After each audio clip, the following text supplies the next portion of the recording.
Emery's Crime here, welcome to my YouTube channel. March is going to be an absolutely massive month for brand new book releases. In this video, I'm going to be discussing 14 of my most anticipated March reads, most of which are obviously crime, thriller and mystery books. For 6 of these books, I have taken it one step further and I have read them so I can let you know my opinion on if they're worth it or not.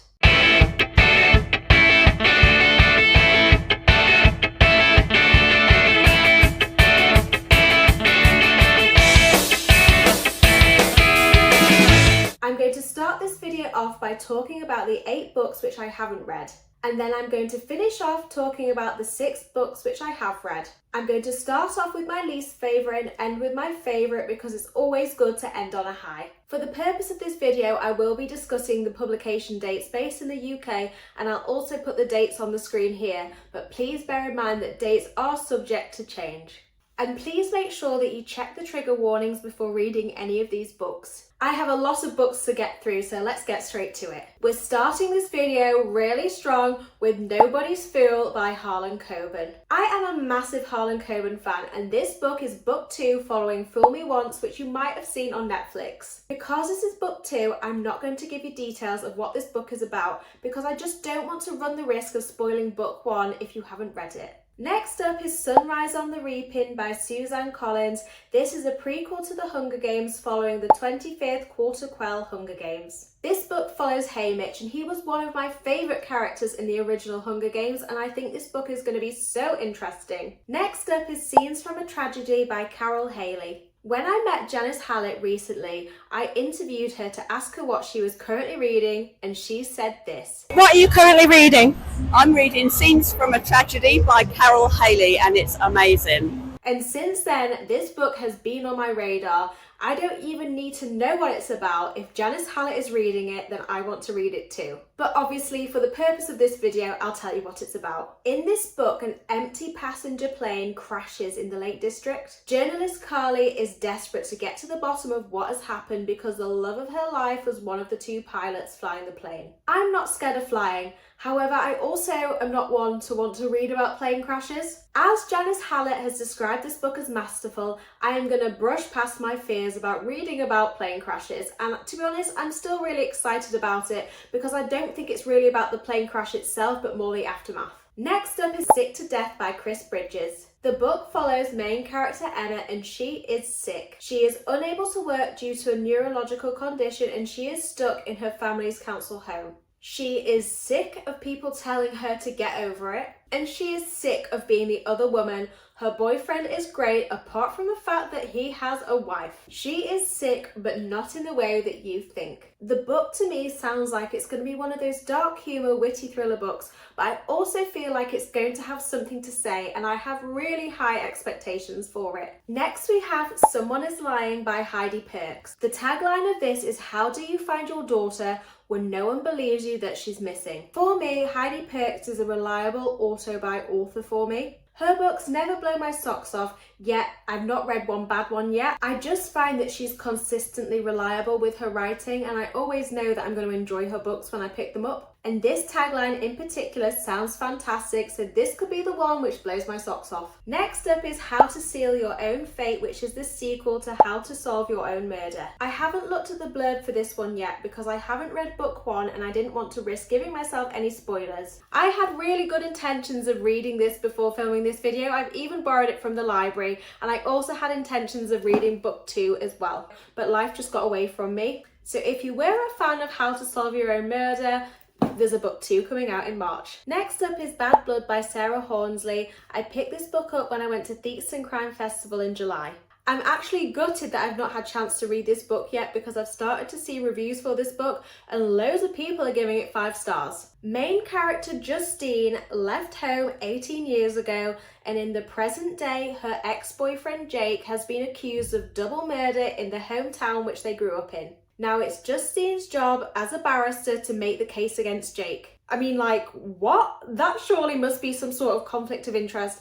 I am so intrigued, and as I said before, the reviews are so good for this, so this is high on my to-read priority list. Before I get on to the 6 March releases, which I've actually read, I have one more anticipated March release for you, which is I Would Die For You by Sandie Jones. In the present day, Nicole lives a quiet life with her husband and daughter, and she lives by the seaside. A writer knocks on her door and asks her for her personal insight into the downfall of one of the biggest British bands in the 1980s. That same day, her daughter goes missing. Then in 1986, 16-year-old Cassie is obsessed with this British boy band. She has the biggest crush on lead singer Ben and will do anything to get his attention. However, he is not drawn to Cassie, but her older sister Nicole when he sees her singing in a local bar. And this sets off the motion for a collision, tearing apart their family. One of my favourite tropes is rich people behaving badly because I love the glamour side of it, and I think that this book will contain loads of glamour, so I am so excited to read it. And now for the 6 books being released in March, which I actually have read. Starting off with The Unworthy by Agustina Bazterrica. This is not a thriller book, but more of a dystopian horror book, and this is the author of Tender is the Flesh. I read Tender is the Flesh in October, and this has been on my radar for ages. I tend to go into books blind, but I was super confused, so I ended up reading the blurb, and I was still confused, so I can't really tell you what it's about because I don't really understand. It has been likened to I Who Have Never Known Men, but I've not read that, but people say that that book is better than this. This book is under 200 pages, it's quite short, but I actually ended up DNFing it. It was not my cup of tea whatsoever. The book is written in diary entry format, which I thought was brilliant, but that was the only thing I liked about this book. So some of the text, like you can see here, has been crossed out to make it look like an actual diary entry, which I thought was a really nice touch. However, some of the text around the crossing out made no sense, and that sent my dyslexic brain haywire. Because I'm dyslexic, my vocabulary is probably average at best,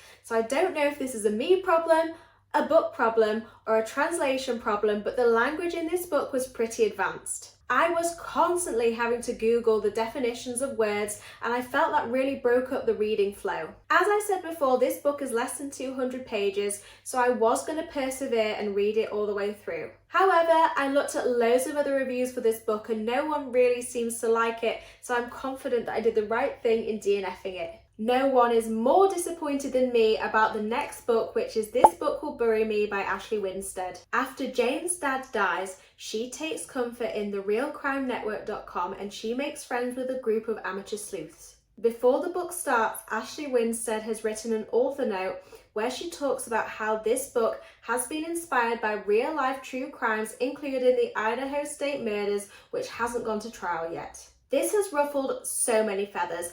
I'm not going to talk about my personal opinions on this, I'm just here to talk about the book. But regardless, this book will bury me. More like, this book will bore me to death. It was terrible. I ended up giving it 1 star out of 5. It was so dull and so predictable. Next up is Cuckoo by Callie Kazumi. For their anniversary, Claire decides to go to Noah's workplace to surprise him. However, when she arrives, she gets the shock of her life.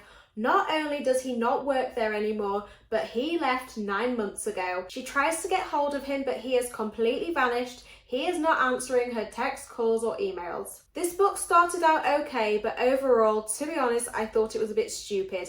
And I don't want to give you any spoilers, but I think it needs a new title. The book is trying to be 2 things at once, and it just needs to stick into one of those lanes. This book has been marketed as a thriller, and while there are some elements of thriller within the story, I wouldn't really class it as a thriller, and this is a pet peeve of mine when non-thriller books are marketed as thrillers to get sales. Overall, I gave this book 3 stars out of 5. Next up is The New Neighbours by Claire Douglas. I love Claire Douglas's work, however her last book, The Wrong Sister, disappointed me a little bit. Lena is helping her teenage son gather outside sounds for his music project. The microphone picks up a private conversation between the couple next door, her new neighbours, and she is convinced that they are planning a crime. Main character Lena definitely crosses some lines which she shouldn't be, but it just adds to the fun of the story. There's multiple POVs and they come together so well at the end, and I felt that the ending was perfectly paced, it wasn't too rushed and it wasn't too drawn out either. Overall, I thought this was a great book and I gave it 4 stars out of 5. I can't believe that we've only got 2 books left. My second favourite book, which is being released in March, is You Killed Me First by John Mars. John very, very kindly sent me a copy of this book and he even signed it. He is honestly one of the nicest authors I have ever met. It's November 5th and a woman wakes up literally inside a bonfire and it's about to be set alight. Rewind 11 months earlier and the story follows 3 women who are neighbours. All 3 of these women have their own secrets, but which one of them will end up in the bonfire? I really enjoyed this book. I love rich people behaving badly. I love catty, toxic mum drama. This book just ticked a lot of boxes for me. Compared to his other books, I found that this book was quite light and fun as well. So if you find that John Mars's books are a bit too dark for you, maybe try this one. Overall, a really great read and I gave this 4 stars out of 5. And now for the best book, which is being released in March based on the 6 which I've read, which is The Summer Guest by Tess Gerritsen. This is book 2 in the Martini Club series. Book 1 is called The Spy Coast and it follows a group of retired spies living in Maine. In book 1, you get a lot of backstory into all the characters, and at the time I gave it 4 stars, but it probably falls somewhere in between a 3.5 star and a 4-star book because the backstory was maybe a little bit too much. However, when it came to book 2, all the backstory that you get in book 1 made me love this book even more because you just really get to connect with the characters.